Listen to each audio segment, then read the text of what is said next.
Good morning, students. Welcome to yet another lecture of your motion in a straight line, physics chapter number 3, motion in a straight line. Today we'll be covering two topics. One is motion under gravity, in which we'll also know about free fall of an object, and then we will also cover stopping distance of a vehicle. Okay. So first of all, we'll study motion under gravity. Okay. You already have studied in your 9th gravity, gravitational force. So motion under gravity, what is this? Okay, so whenever we throw any object upwards, it comes down, है ना. Newton ने बोला भी Apple को देख के बोला कि भाई ये क्यों नीचे गिर रहा है. It is falling down because the earth pulls it down. Okay, हमारा जो प्लैनेट है वो उसको नीचे खींचता है. उस जो जिस फोर्स से उसको खींचता है उसको हम बोलते हैं ग्रेविटेशनल फोर्स. ये आपने ऑलरेडी 9th क्लास में पढ़ा हुआ है, gravitational force. So you have already studied this force is equal to Gm1 m2 upon r square, where G, capital G is the universal gravitational constant. m1 m2 दो masses के दो body के masses हैं और r उनके बीच का distance है. वो फोर्स लगता है, उसके कारण वो नीचे गिरते हैं. वी हैव ऑल्सो स्टडीड वो जो बॉडी पे जो फोर्स लगता है उसके कारण में एक एक्सेलरेशन होता है जिसको हम बोलते हैं एक्सेलरेशन ड्यू टू ग्रेविटी. उसको हम क्या बोलते हैं? एक्सेलरेशन ड्यू टू ग्रेविटी, है ना. वैसे तो हम एक्सेलरेशन को ए से दिखाते हैं, लेकिन यहाँ पे ये एक्सेलरेशन, ये स्पेशल एक्सेलरेशन है. ये एक्सेलरेशन किसके कारण है? ये एक्सेलरेशन है because of the gravitational pull, इसलिए हम इसको बोलते हैं जी, है ना. उसको कैसे? स्मॉल जी से दिखाते हैं और उसकी वैल्यू हम 9.8 मीटर पर सेकेंड स्क्वायर लेते हैं. बट यहाँ पे ये कैच है ना. यहाँ पे जो value of G actually is not constant, है ना. ये 9.8 मीटर पर सेकेंड स्क्वायर जैसे जैसे हम ऊपर जाएंगे और ज़्यादा हाइट में जाएंगे, यानी अर्थ है, सपोज ये अर्थ है ना. It has a diameter of 6400 kilometres, ना. डायमीटर कितना? 6400 किलोमीटर है. तो इससे जैसे जैसे ऊपर जाएंगे, है ना, इससे ऊपर जाएंगे तो जो value of acceleration due to gravity है वो चेंज होगी. Okay, it will change. जैसे जैसे इसके दूर जाएंगे तो इट विल चेंज, और जैसे जैसे इसके सेंटर की तरफ भी जाएंगे तब भी also the value will change. But अगर हम जो भी जिस ऑब्जेक्ट के फॉल की या राइज की बात कर रहे हैं, अगर वो जो हाइट है, वो जो डिस्टेंस है as compared to the diameter और रेडियस ऑफ द अर्थ, वो बहुत छोटा है. अगर वो बहुत छोटा है, कम है, तो हम उस समय के लिए 9.8 मीटर पर सेकेंड स्क्वायर इसको कांस्टेंट मान लेते हैं. Near the surface of the अर्थ जो एक्सेलरेशन ड्यू टू ग्रेविटी है वो कांस्टेंट होती है. तो सपोज हम जैसे कि बात करें कि जैसे हमने कोई बॉडी ऑब्जेक्ट फॉल हो रहा है, से 100 मीटर से फॉल हो रहा है. 100 मीटर को आप कंपेयर करेंगे इससे 6400 किलोमीटर से, तो वो 100 metre is very small distance. इसलिए what will say that acceleration due to gravity near the surface of the earth is constant. अब इतना समझने के बाद हम चलते हैं फ्री फॉल में, या motion of a body under gravity. Suppose ये जो चौक है, इसको मैं अगर बिना कोई इनिशियल वेलोसिटी की इसको अगर मैं छोड़ देता हूँ, सिंपल छोड़ देता हूँ, तो इसका जो मोशन होगा वो कौन से एक्सिस में होगा, है ना. अगर हम इसको एक्सिस से करें तो this will be, the motion will be in the Y axis, है ना. सपोज हम ये कोऑर्डिनेट सिस्टम है, मैं एक्स वाई कोऑर्डिनेट सिस्टम की बात करता हूँ. This is x and this is y. तो suppose I am dropping an object from here, तो it will come down. So इसका मोशन जो हो रहा है नेगेटिव वाई डायरेक्शन में हो रहा है. किधर हो रहा है? नेगेटिव वाई डायरेक्शन में हो रहा है ना. तो हम एज अ कन्वेंशन, अगर हमारे कोऑर्डिनेट सिस्टम है तो इसका मोशन क्या हो रहा है? स्ट्रेट लाइन मोशन हो रहा है. स्ट्रेट लाइन मोशन हो रहा है. ये ऐसे नहीं जा रहा है, ऐसे नहीं जा रहा है. अगर मैं इसको सिंपल एक जगह से छोड़ देता हूँ and I am dropping it, तो इसका जो मोशन हो रहा है वो नेगेटिव वाई डायरेक्शन में हो रहा है, यानी नीचे हो रहा है. जो नीचे जा रहा है उसको हम नेगेटिव ले लेते हैं, जो ऊपर जा रहा है उसको हम पॉजिटिव ले लेते हैं. Okay, so acceleration due to gravity का डायरेक्शन क्या है इसमें, ये जो जी का डायरेक्शन क्या है ना, क्योंकि ये it will always act on the downward direction. कोई भी ऑब्जेक्ट है अगर उसकी बात करें तो उसमें जी जो है उसका डायरेक्शन हमेशा डाउनवर्ड्स होगा। तो यहाँ पे a is equal to minus g या minus 9.8 metre per second square. अब ये कन्वेंशन क्या है, it depends upon your understanding. जो लॉजिक जहाँ जहाँ जैसे जैसे लगाना है उसमें हम आप उसको नेगेटिव भी लेते हैं, कई बार पॉजिटिव भी लेते हैं। तो इसको आप जैसे सवाल आएगा उससे हम सॉल्व करेंगे। नाउ हमने जब इसको बोला कि भाई ये फ्री फॉल हो रहा है तो हम एक चीज़ और करते हैं कि भाई उसके अंदर में ना इसके मोशन में कोई रुकावट नहीं है। रुकावट यानी यहाँ तक कि एयर रेजिस्टेंस भी नहीं है। When we say that this object is in a free fall, इसका मतलब ये है, फ्री फॉल का मतलब ये है कि इसको कुछ भी नहीं रोक रहा है, इसके मोशन को, जो डाउनवर्ड मोशन है, this motion is only because of acceleration due to gravity. Okay, और कुछ नहीं है इसमें। So this motion is only because of acceleration due to gravity. So I will just read what I have made the notes. A body released near the surface of the earth is accelerated downwards under the influence of the force of gravity. In the absence of air resistance, all bodies fall with the same acceleration near the surface of the earth, and this is called free fall of the body. If the height through which the object falls is small as compared to Earth's radius, acceleration due to gravity or g can be taken to be constant, which is equal to 9.8 meter per second square. Now ये तो इतना हम समझ गए। Suppose मैंने इसको drop किया, यानी इसकी इनिशियल वेलोसिटी क्या है, 0 है। मैंने इसमें कोई फोर्स इनिशियल कोई वेलोसिटी के साथ में इसको नहीं छोड़ा है ना, हमने इसको सिर्फ ड्रॉप किया है। तो इनिशियल वेलोसिटी क्या है इसकी, 0 है। ओके, इनिशियल वेलोसिटी 0 है। और उसकी किसी भी इंस्टेंट में एट एन इंस्टेंट टी है ना, एट एन इंस्टेंट टी, अगर time is equal to T है तो उसकी उस इंस्टेंट में वेलोसिटी क्या होगी वो हम कैसे निकाल सकते हैं। हमारे पास में 3 काइनेमेटिक इक्वेशन के फॉर्मूलाज हैं, है ना। हमने यानी ये केस एकदम ध्यान में रखिए, अगर इसके पास में ऑलरेडी कोई वेलोसिटी है, इनिशियल वेलोसिटी है, तो वो काइनेमेटिक इक्वेशन वैसा ही रहेगा जैसा हम पढ़ रहे हैं, बस उसमें जी की जो साइन है उसको एस पर प्रॉब्लम आपको उसको चेंज करना पड़ेगा, otherwise all the equations will remain same. Suppose पहला इक्वेशन है अपना है final velocity is equal to initial velocity plus acceleration and multiplied by time. ये क्या हो जाएगा, है ना, v is equal to v naught कितना है 0, एक्सेलरेशन क्या है माइनस 9.8 t। सो ये पहला रिलेशन है v माइनस, यानी यहाँ पे v इज इक्वल टू क्या हो गया माइनस 9.8 t। माइनस साइन का मतलब है कि this body is travelling downwards. Minus sign का मतलब क्या है, the body is travelling downwards. Okay, दूसरा हमने बोला कि s is equal to u t plus half a t square है।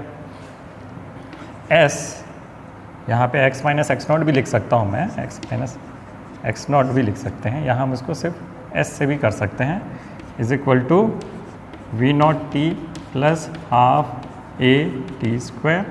ओके, तो दिस विल बिकम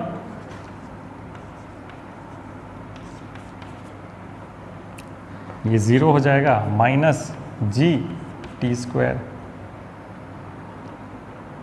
यानी minus okay half g t square, sorry. So ये कितना हो जाएगा माइनस 4.9 टी स्क्वायर।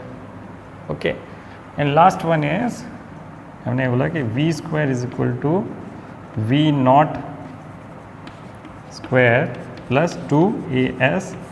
ये क्या हो जाएगा, v square is equal to v naught square हो गया 0 माइनस 2g s, यानी कि ये हो जाएगा माइनस 19.6 s। ओके, तो ये तीनों इक्वेशन ऐसे चेंज हो गए। ओके, तो चलो इससे रिलेटेड एक क्वेश्चन कर लेते हैं। A body is dropped from a tower and takes 4 seconds to reach the ground, so calculate the height of the tower. बहुत सिंपल क्वेश्चन से हमने स्टार्ट किया है। एक बॉडी है, उसको एक टावर से गिरा है और उसको गिरने में 4 सेकंड लगा। कितना सेकंड लगा? 4 सेकंड। यानी एक टावर है ना, वहाँ से एक बॉडी को छोड़ दिए, गिरा दिए, तो इसको गिरने में कितने लगे? 4 सेकंड। तो बताना क्या है कि what is the height of the tower. Suppose मैं हाइट ऑफ द टावर को मान लेता हूँ h। Okay, now h actually is the vertical distance. ये ना वर्टिकल डिस्टेंस है, h is equal to vertical distance, है ना। तो यहाँ पे मुझे g भी मालूम है, 9.8 मीटर पर सेकेंड स्क्वायर। मुझे क्या निकालना है? h निकालना है। तो हम क्या v is equal to u plus 80 लगा सकते हैं? नहीं लगा सकते। v हम ये क्या लगाते हैं? s is equal to u t plus half a t square, ये लगा सकते हैं, क्योंकि हमको s ही तो निकालना है यहाँ पे। तो s is equal to h, है ना। तो मैं यहाँ लिख सकता हूँ h is equal to v naught t. अच्छा, वी नॉट क्या है यहाँ पे? रेस्ट से, body is rest, at rest initial velocity क्या है? 0 है, इसको वहाँ से ड्रॉप किया। V naught t plus half a t square, a is equal to g, है ना। यहाँ पे हम साइन नहीं देखेंगे क्योंकि हमको पता है कि हमको एक डिस्टेंस ही निकालना है, तो हम साइन माइनस नहीं लेंगे, इसमें प्लस ही ले लेंगे। तो h is equal to 0 plus half 9.8 और टाइम है हमको 4 सेकेंड। तो ये कितना हो गया? h is equal to 19.6, sorry 4 into 4 है, 4 स्क्वायर। ओके, तो ये कितना हो गया? 2 4 2 8, 8 इंटू 9.8, यानी इसका आंसर है 78.4। 78.4 meters is the height. So we have started with a very simple question. As we go forward, हम जब आगे और NCERT क्वेश्चन सॉल्व करेंगे तो इसका ये जो है, जो लेवल है वो थोड़ा बढ़ जाएगा. So this is all about motion under gravity. The next topic here what we'll study is stopping distance of a vehicle. Stopping distance of a vehicle. Okay, आप प्रैक्टिकल सिचुएशन लेंगे कि जब हम रोड में जा रहे हैं, रोड में अपनी गाड़ी से जा रहे हैं, कोई भी व्हीकल हो सकता है, वो कार भी हो सकता है, बाइक भी हो सकता है. ओके, तो और सामने अगर कुछ आ गया तो हम एक तो हमने उसे देखा और हमने जब ब्रेक लगाया तो उसमें कुछ टाइम डिफरेंस होता है ना. कि देखते ही अपने फट से ब्रेक लगाना, उसमें थोड़ा सा एक डिले होता है, उसको हम बोलते हैं रिएक्शन टाइम. यानी रिएक्ट करने के लिए हमको वो टाइम लगा तो उसको रिएक्शन टाइम बोलते हैं. और उसके ज़्यादा डिटेल में नहीं जाऊंगा मैं कि वो यानी आपने कोई चीज़ देखा और उसके देखने के बाद, एनालाइज करने के बाद में आपने जब रिएक्ट किया उसमें कितना समय लगा, उसको बोलते हैं रिएक्शन टाइम, है ना.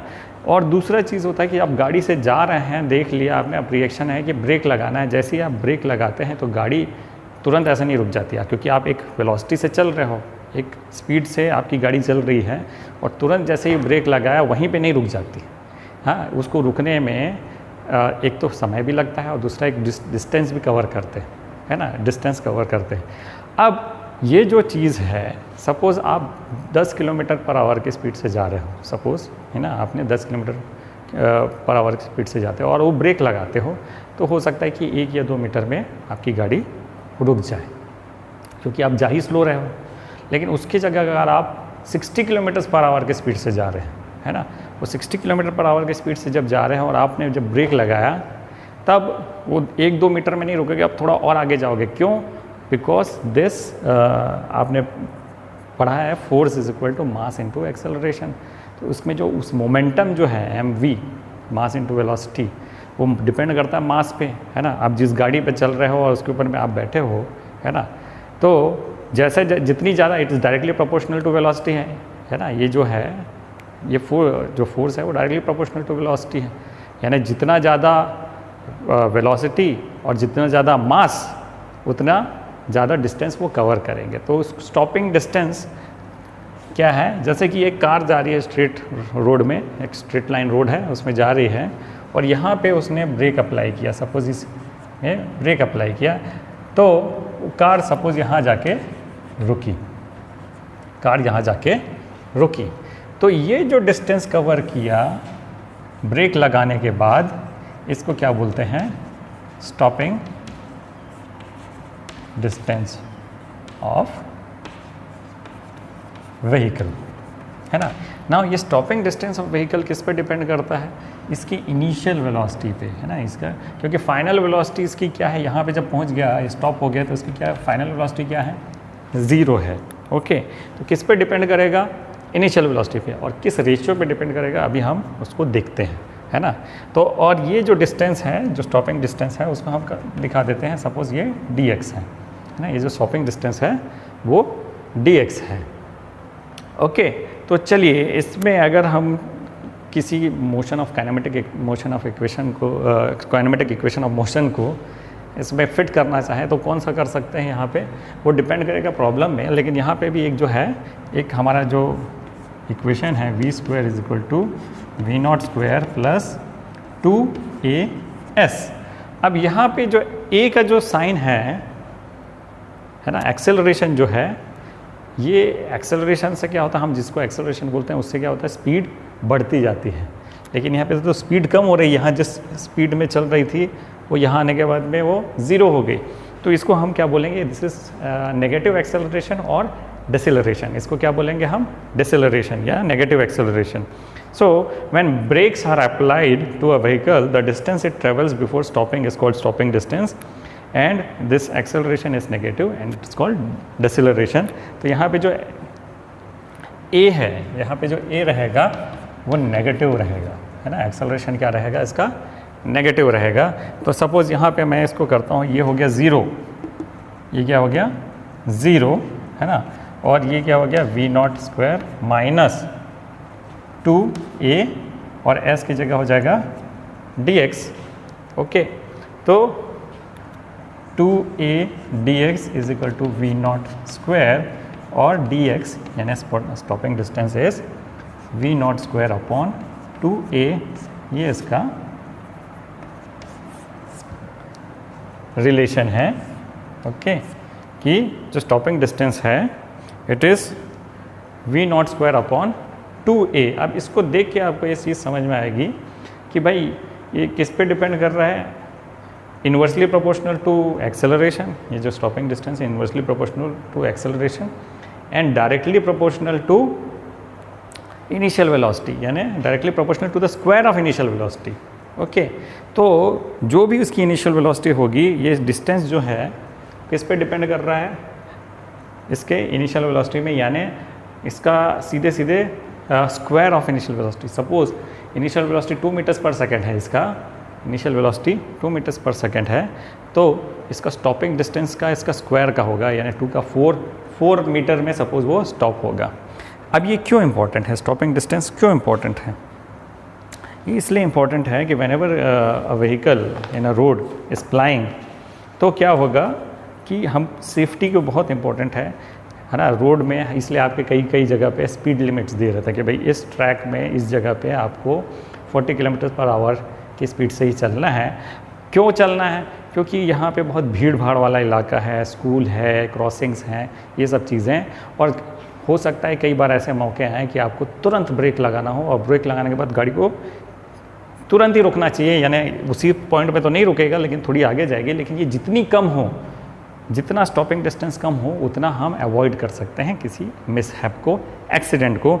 इसलिए जब गाड़ियों का डिज़ाइन होता है तो टर्निंग रेडियस और स्टॉपिंग डिस्टेंस, यानी ब्रेक का जब डिज़ाइन होता है गाड़ियों में, तो इसको बहुत इंपॉर्टेंस दिया जाता है स्टॉपिंग डिस्टेंस को। और उनके जो स्पेसिफिकेशन है कि भाई ब्रेक कितना इफ़ेक्टिव है, अगर मैंने ब्रेक लगाया और वो बहुत कम डिस्टेंस में रुक गए तो वो अच्छी गाड़ी है और उसके ब्रेकिंग सिस्टम अच्छी है ना। आजकल भी यूज़ ABS है, एंटी लॉक ब्रेकिंग सिस्टम। तो this braking system actually is controlled by a computer system in the car, है ना। तो वो क्या करता है, वो सारा एनालिसिस करता है कि भाई इनिशियल वेलोसिटी क्या है, स्पीड आरपीएम क्या है, व्हील का आरपीएम क्या है, और कई बार तो वो सरफेस जिसमें चल रहा है ना, वो मिट्टी है कि रोड है कि कीचड़ है, वो सबको भी वो लोग एनालाइज करके फिर ऐसा करते हैं कि वो ब्रेक लगाने से क्या है, गाड़ी एक तो सबसे पहले बहुत कम स्टॉपिंग डिस्टेंस में रुक जाती है, दूसरा ब्रेक जो है, ब्रेक लगाने के कारण व्हील लॉक नहीं होता और कई बार क्या होता है, स्विवल हो जाता है, आपने जैसे ब्रेक लगाया तो गाड़ी मुड़ गई और गिर गए, ऐसा नहीं होता है। इसलिए ABS is a very good braking system. Okay, so इससे रिलेटेड एक सवाल कर लेते हैं, है ना। इससे रिलेटेड एक सवाल बहुत सिंपल वाला, डायरेक्ट फॉर्मूला से भी बन जाएगा।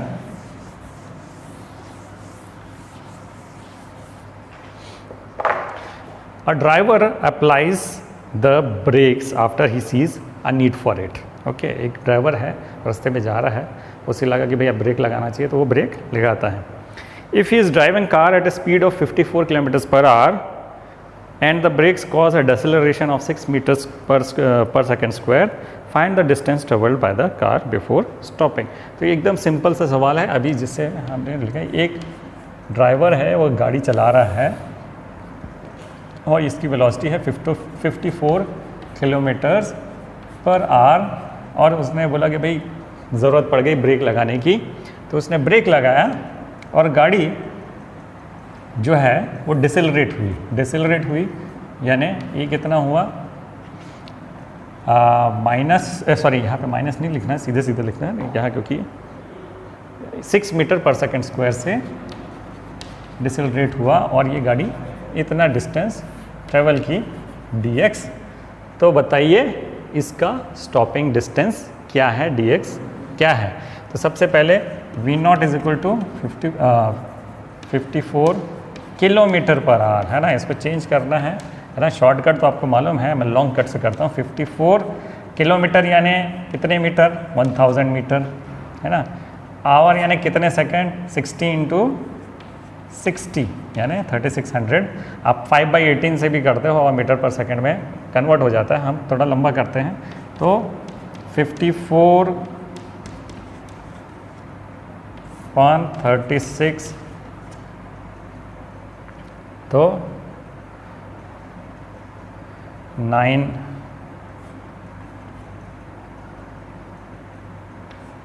6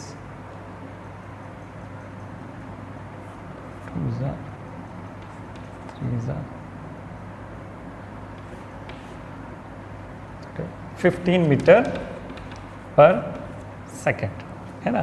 तो इसका जो वेलोसिटी है, इनिशियल वेलोसिटी कितना है, 15 मीटर पर सेकेंड, और एक्सेलरेशन कितना है, डिसेलरेशन कितना है, 6 मीटर पर सेकेंड स्क्वायर। हमको मालूम है formula dx is equal to v square upon 2a, v0 square, initial velocity कितनी है, 15 स्क्वायर अपॉन 2 इंटू 6 यानी 225 अपॉन 6 दूनी 12। तो ये आप सॉल्व कर लें तो ये आ जाएगा 18.75 मीटर्स, यानी ये गाड़ी को रुकने में कितना डिस्टेंस ट्रेवल करना पड़ा, 18.75। बहुत लंबा, बहुत दूरी तय कर लिया, यानी बहुत धीरे से उन्होंने ब्रेक मारा है ना, इंस्टेंट ब्रेक नहीं मारा है। So this was all about the stopping distance of the vehicle. The next topic will be, very important topic will be relative velocity. Thank you.